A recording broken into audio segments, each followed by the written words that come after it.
I still don't know exactly when I started lying to myself. I was thinking about everything that had led me there when someone knocked hard on my front door. Not a polite knock, not an accident.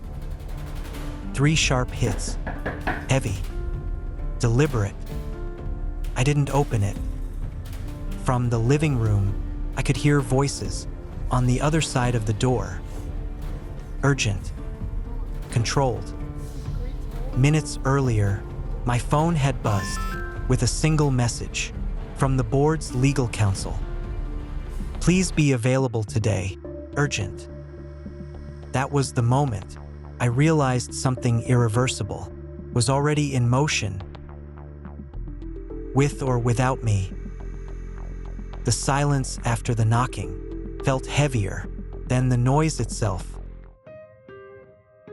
And that's when my mind started rewinding, not in order, not cleanly.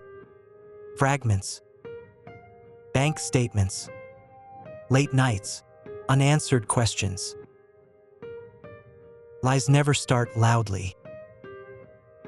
They begin quietly, long before anyone shows up at your door. I didn't begin with betrayal. I began with avoidance. I told myself I was protecting the company, protecting my family, protecting stability.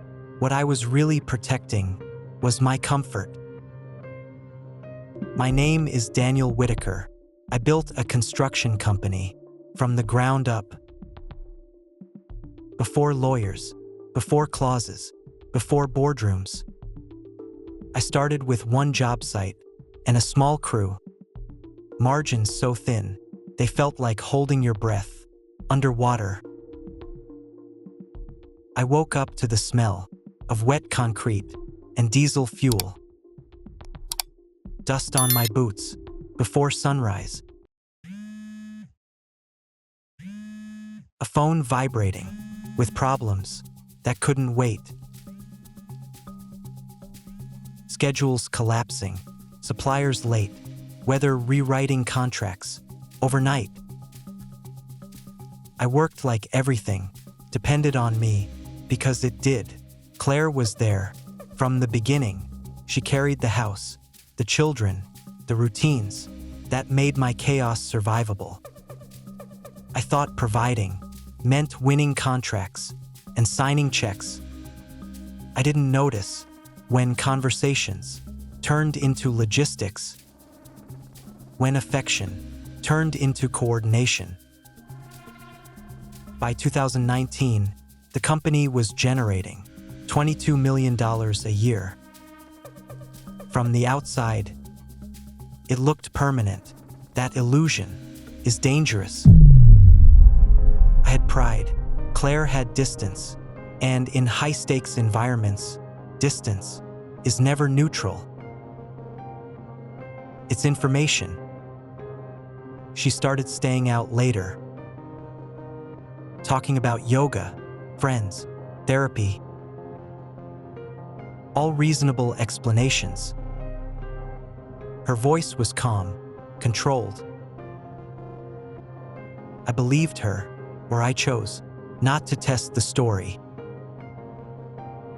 Because asking the wrong question felt riskier than missing a deadline. Over 2 years, for $1 million, left the company.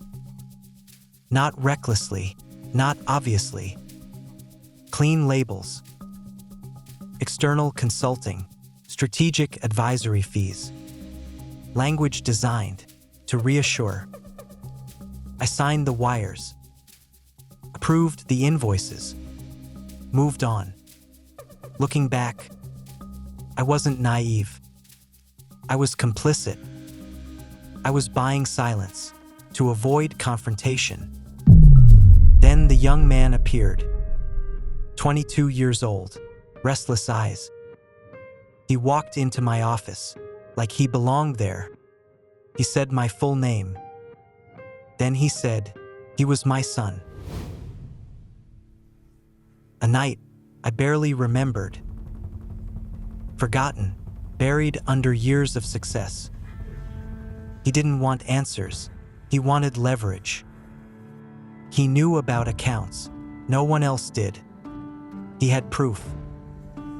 The calls started after that. Then the messages, sometimes calm, sometimes threatening. He showed up near job sites, close enough to be seen. Every vibration of my phone carried weight. Paid to keep the ghost quiet. More transfers, more lies. In governance, silence is debt. And debt always collects interest. Claire found out everything.